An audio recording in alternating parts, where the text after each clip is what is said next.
Good morning বন্ধুরা, দেখো আজকে আমি এখানে রান্না করব কি সেটা তোমাদের সঙ্গে আমি সেটা শেয়ার করব। এখানে আমি বসিয়ে দিয়েছি ভাতের চালটা গরম করতে দিয়েছিলাম আগেই, তো গরম হয়ে গেছে। তারপর আমি চালটা ছাড়লাম। তারপর আমি বানাবো সেটা হলো, তোমাদের দাদাভাই কালকে একটা মানে দেশি মুরগি নিয়ে এসেছিলো, তো ওটাকে রেখে দিয়েছিলাম। তো ওটা আজকে সকালবেলা কাটলো, কেটে এখানে আমি মাখিয়ে রেখেছিলাম। কাটাটা তোমাদের সঙ্গে শেয়ার করতে পারিনি। এখানে আমি কী কী মশলা দিব না দিব সব কিছু তোমাদের এখানে কেটে রেখেছিলাম, তোমরা সেটা সবাই দেখলেই।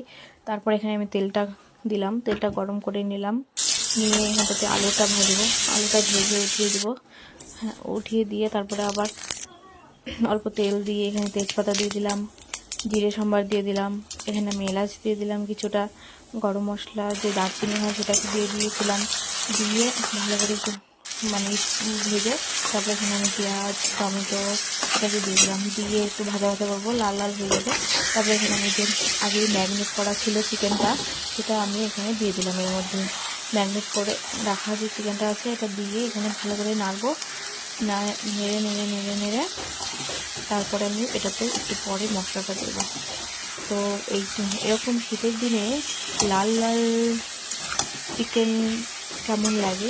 ভালোই লাগে খেতে, খারাপ লাগে না, আমারও তো ভালোই লাগে। এখানে দেখো আমি মশলাটাও পেস্ট করে নিয়েছিলাম, এখন আমি সেটাও দিয়ে দেবো এর মধ্যে। আজকে যদি একটু ঠান্ডা ঠান্ডা ওয়েদার ছিল, ঠান্ডা ঠান্ডা ওয়েদারে চিকেন খেতে কিন্তু খুব ভালোই লাগে। তো এখানে আমি দেখো মশলাটা দিয়ে দিলাম, দিয়ে ভালো করে একটু চাড়বো, নাড়াচাড়া করে বেশ অনেকক্ষণই নাড়বো। মাত্র তো দিলাম, নেড়ে নেড়ে যখন তেলটা ছেড়ে আসবে, অনেকক্ষণ ভেজে যখন দেখবো তেলটা ছেড়ে এসেছে, এখন দেখো বন্ধুরা তোমার অনেকটা প্রায় হয়ে এসেছে।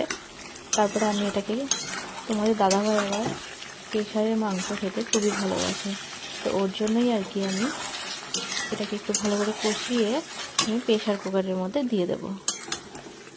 প্রেশার কুকারে দিয়ে দেবো। দেখো প্রেশার কুকারে আমি দিয়ে দিলাম, দিয়ে আলুগুলো আমি কিন্তু আগে দিইনি, প্রেশার কুকারে উঠিয়ে রেখে তারপর আমি এর মধ্যে এক হাতে ক্যামেরা ধরে এক হাতে ঢালতে কিন্তু অসুবিধাই হয়, যার জন্য আমি একটু স্কিপ করেই মানে ভিডিওটা করেছি আর কি।